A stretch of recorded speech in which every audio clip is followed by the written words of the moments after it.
Tips to find a high-value, beautiful girl, blah, blah, blah. I'm 21. I need a high-value, beautiful girl. Oh, no, you don't. Are high-value, beautiful girls hitting you up? No?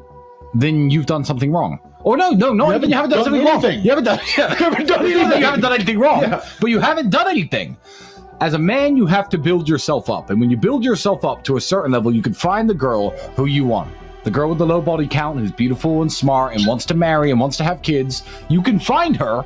But the fact that you can't find her at 21 means you got 3 years of work to do, and maybe you could find her at 24. This is exactly what Andrew says. Do women want to be around you? Do men want to be around you? Do friends want to be around you? Do people want to be around you?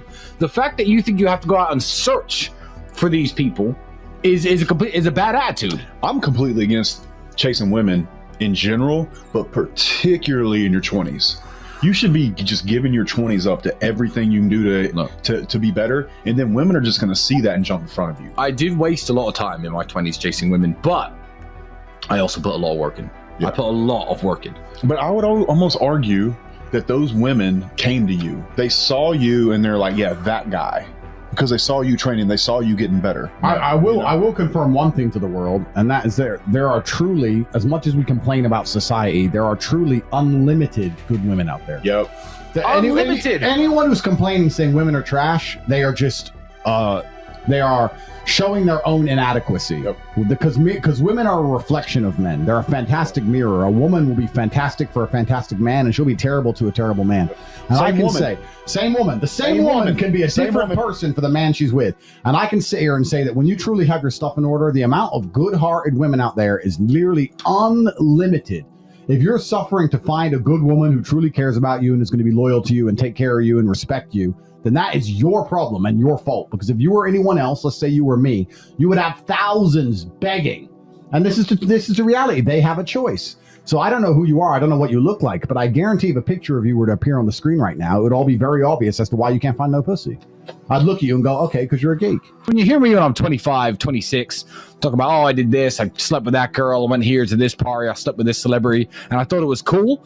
Like, it seemed cool at 25, but I want men to know that if you don't mature after a certain age and see more to life than just out chasing women, then I feel like you have a problem. And maturing doesn't mean not sleep with girls. That's not what it means. It means that finding value in different things, and also making sure the girls genuinely care about you. I think once you become a high value man, the whole relationship flips, right? So a lot of these guys who are out there chasing girls are like, ha, I got this girl, ha, I got that girl, and they feel like they're winning because the girl's so beautiful and they're such a dork that they feel like they pulled off some sort of victory. But when you actually truly become a G, you sit there and go, well, who won in this exchange? Who won, me or her? How hard would it be for me to find another girl like her? And how hard would it be for her to find another man like me? Yeah, they got me. They win. I didn't get them. They won, and I still had to pay for dinner. What was the point in all of this? Sex? I can have sex anytime I want. A lot of the fun disappears, and then you try and, well, how do you rebalance that? Well, you rebalance that by the woman actually being dedicated to you and in love with you and loyal to you and care about you.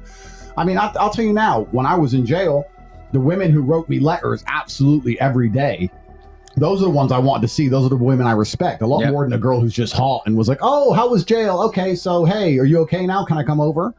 Like, things change as you grow up and you realize how important it is to have loyalty around you. Because people are always complaining, oh, I can't get this girl. What do I do with this girl? But what is the rest of your life looking like? I mean, is your health in order? Are you in shape? Can you fight? These types of things. More importantly, how many close guy friends do you have? I've had this saying that someone told me a long time ago that completely blew my mind. If you can get a bro, you can get a hoe. A lot of you guys don't even have guy friends, let alone looking for anything else. Yeah, women are a fantastic side effect to unlimited success. It's very difficult to do everything right all the time in all realms and be extremely successful in all the realms a man should be successful and then still end up lonely. I think that's almost impossible, I would argue. Yeah.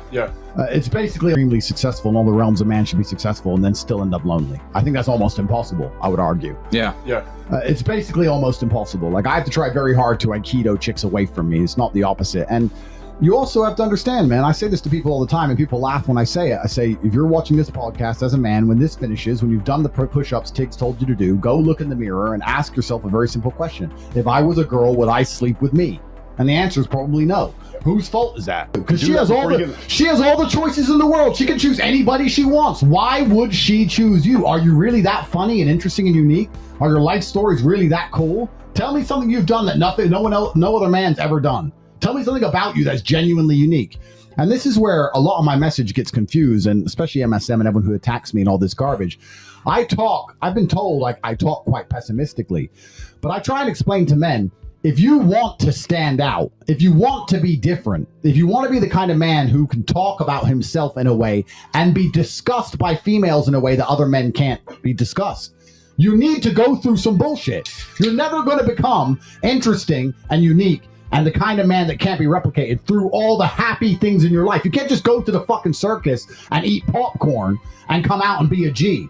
You're a G when you've suffered. That's the reality of it. Every single man you meet who people respect, both men and women, usually has a story that makes you think, ooh, I wouldn't want to be that guy. Ouch, that would have hurt. Yep. That was difficult. That's the reality of it. So we just went to jail. We just went to jail in Romania for nothing. For nothing. And so when you tell me something like, oh, I lost 115 grand in crypto, I actually think that's a very soft story. Fine.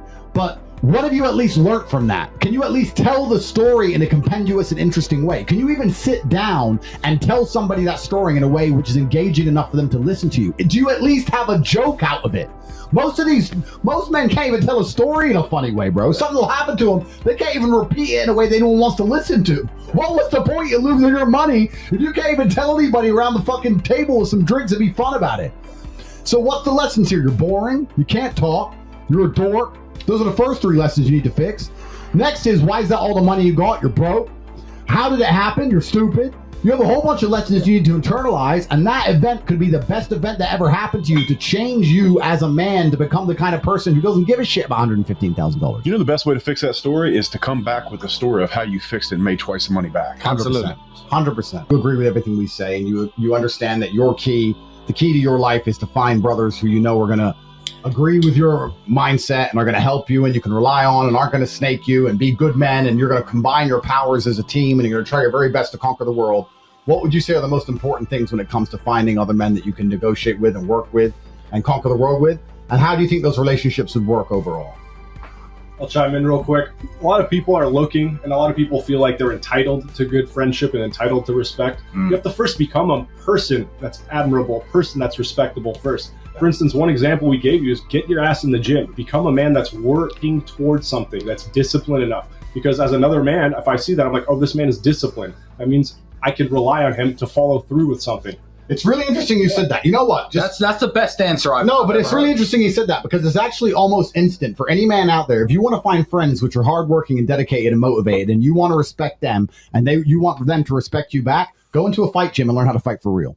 And you will have a bunch of friends who aren't afraid, who aren't cowards, who respect you, who you respect back. You'll have some of my best friends. In fact, a lot of the guys who've been visiting me this last week, anyone who's following me on Twitter, I've been sparring with, are guys I used to train with 10, 11, 12 years ago. Yeah. And they're still coming to see me. So yeah, that's a fantastic way, because I think if we actually psychoanalyze that, that's interesting.